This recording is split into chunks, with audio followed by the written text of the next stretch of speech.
What is going on, everyone? My name is Andy. Welcome back to another FPL video. It's Saturday. I wasn't planning on making a video today, and I don't really plan on making too many videos on Saturdays. I think it's nice to have a little bit of a break at some point during the week.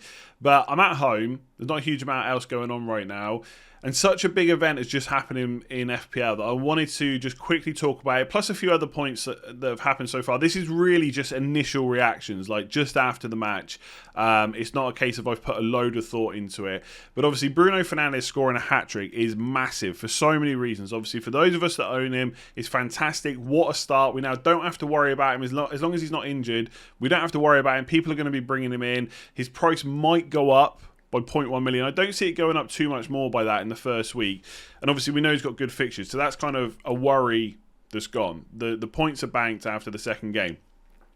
The other thing is those that don't have him, right? And that's more what this video is about. I'm not here to gloat, okay? Obviously I like the points, but I have been on the other side of this when especially when it's like such a big player. I think, do you know what I mean? If tomorrow against Spurs, Mahrez or Gundogan or Torres gets a hat-trick, it's annoying, but he's not that massively, they're not going to be that massively owned to the point where it really hurts to watch it. But with Bruno Fernandes, it's tough. Those kind of players where you don't own them, like, I'll be honest, sometimes it's hard to watch them in a match, right? If you know that player is so highly owned, it's difficult when they start scoring. So I get that. That's why I wanted to make the video, because I've been on the other side of it. And I guess the question is now, what do you do?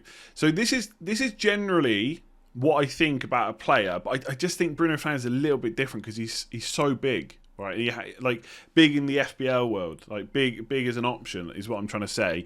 Like I think pre-season there was a lot of divisiveness with players about should I go for him, should I go for that, and everyone's always got their own opinions, of course. With Bruno Fernandes, it felt like such a big call, one of the biggest calls of pre-season, to be honest, because everyone kind of accepted that Salah was almost must own. If you didn't go for him, fair enough. Maybe you don't like him. Maybe it's a big punt, whatever. Maybe you went for Mane.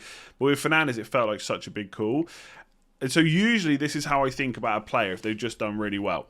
So first question, have they done something that we didn't know they could do? Okay. If Luke Ayling, great goal by the way today, if he scores a hat-trick, okay, yeah, we probably want to bring him in and he's cheap, but we know that's not going to happen again. With Bruno Fernandes, okay, a hat-trick's extreme, right? One thing to say is people that went without Bruno Fernandes have not made a 20-point mistake. That's just variance. That happens. Sometimes players score a crazy amount of points and you can't predict it. You can predict that Fernandes is going to get a certain amount of returns over a season. Much more difficult to predict exactly when he's going to get a freaking hat-trick, right? So you haven't made a 20-point mistake, even though you've been kind of brutally punished by it. So first question is, do we know that he can get kind of multiple returns in one game? Yeah, we already knew that. Did we know that Lee's defence was poor last year? Yes. Now, I've spoken a lot about this. I spoke about it on captaincy video, I think, where I said that there was this narrative, especially early pre-season, that Lee's defence had got a little bit better towards the end of the season. The thing is, it's much better to use season-long data, and that data told us that Lee's defence was fairly poor. Now, I had a look at the expected goals for this game, and there probably will be a better total later on when it's looked at a bit more. But right now on info goal is 1.34 expected goals to 0.61. So Man United didn't necessarily create a huge amount of clear-cut chances, right? Fernandes' shot was just over the line, the second one. I'm not taking anything away from it. I'm just trying to kind of make people feel a little bit better.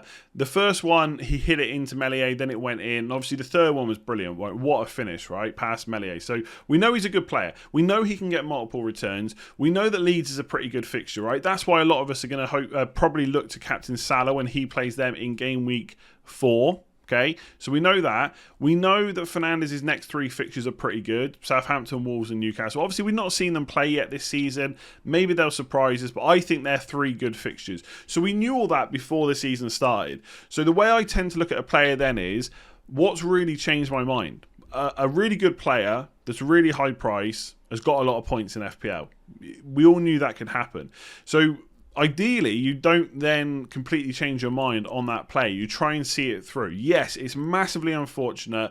You could even say massively not unlucky that Fernandes scored. I think anyone can accept that he can score in a game. But it's a little bit unlucky to get brutally punished by a hat-trick first thing. So we kind of know all that stuff can happen. So you shouldn't really change your mind. I guess I'm kind of saying if you didn't go for him and you want to stick with that, don't now look to bring him in. The other problem people have got is most people didn't go for Bruno or Mane. Some people did, right? I'm just talking generally. I'm not talking about specific managers. There's over 6 million of you. A lot of people split funds. So, for example, I saw a lot of things like Bruno Fernandes and Barnes, or Bruno Fernandes and Greenwood, whatever it might have been, and then Son and Mahrez. So to get to Bruno Fernandes, unless you sell Salah, and by the way, do not sell Salah, even if he blanks against Norwich, unless he looks really, really, really, really off the pace, or he gets injured. You've then got to make 2 transfers in game week 2. And this is what I was talking about at the start of the season, right? You can plan for transfers and you can think your team's solid, but something will happen in game week 1 and game week 2 which will change your mind. So you then possibly got to take a hit before you play Southampton. Now, are you going to captain him against Southampton? You could do. Today showed that he does want to get into the box, that he can play with Pogba. That whole talk about the fact that when Pogba plays, Bruno Fernandes is no good. What a load of rubbish, right? What a load of rubbish. This is why you don't look at small data samples when you don't have to. But yeah, are you going to definitely captain against Southampton? If you are, you can probably make a case to take the hit. But remember that Salah is playing Burnley. What other good games we got in game week 2? Son, potentially against Wolves. We'll have to wait and see what happens there. And obviously Man City have got Norwich as well. So we'll have to wait and see what they do against Spurs. But ultimately, he could be a captain. But again, obviously we could have chosen that before game week 1. We knew that he possibly was a good captain against Southampton, but most people want to captain Salah.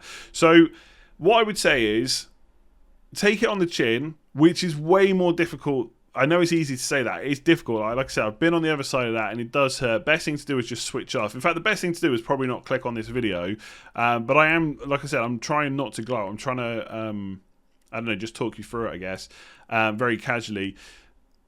Don't transfer him in. If you had a plan, just stick to it, right? If you are super worried and the fact that he might go up in price and you were probably going to bring him in anyway or you're close to it, you could just take the hit and get it over and done with. But I think for most people, you just see it through, especially if you did something like Son and Mahrez, because Mahrez has got Norwich and Son's got Wolves in the next game week. Bruno could blank in the next week and those two could both score, both assist, whatever it might be. So yeah, I don't know if that video helped. I don't know. Give it a like if it did. Let me know what you think about these kind of videos where it's just a bit of a reaction. Just really quickly, a couple of other things that I've seen from game week 1. Veltman's not in the squad for Brighton. I don't know why. I'm trying to find out. Obviously, the first game, Brentford won 2-0. Tony, I don't think had a single shot. So that's a bit frustrating. Arsenal, I think their defence is still fine. Don't panic on Arsenal defence too much, okay? I know Brentford won, but I don't think it's necessarily a sign of things to come. I thought Tierney looked really good as well. Definitely got my eyes on him for 5 million. And Buemo for 5.5. I did say I prefer him to Smith Rowe. He looked really good, quite a few shots. So yeah, that's that match. What else? I haven't seen, obviously the matches haven't been out yet. This will be uploaded probably around the start of the 3 p.m. kickoffs. But Hoover at Wolves, Livramento, Amarty and someone else, Duffy for Brighton, have all started, all £4 million defenders. We need to keep our eye on that. I do think there's a chance that some of them don't continue playing, but let's keep our eyes on that. Otherwise, Ayling finally got his return. Didn't get any attacking returns last year. He's already got one. A really good finish against Man United from kind of, I don't know if it was outside the box, but it was close to that. He's actually second on my bench. If Veltman's not in the squad, so if any player from my team misses out, I get Ayling in. So that's quite interesting. But yeah, interesting couple of games. Lots more FPL to come. I'll be back on, unless something else major happens today, I'll be back on Sunday for a knee-jerk stream. But yeah, I just thought I'd do a quick reaction. Bruno Fernandes, don't panic too much. Yes, it absolutely sucks, 20 points, but you didn't make a 20-point mistake. Just try and live with it. And if social media is getting too much for you, just switch it off. Go and do something else, and come back to the game tomorrow, and it probably won't feel as bad. Give it a like if you enjoyed it. Hit that subscribe button if you're new around here, and I'll catch you again tomorrow.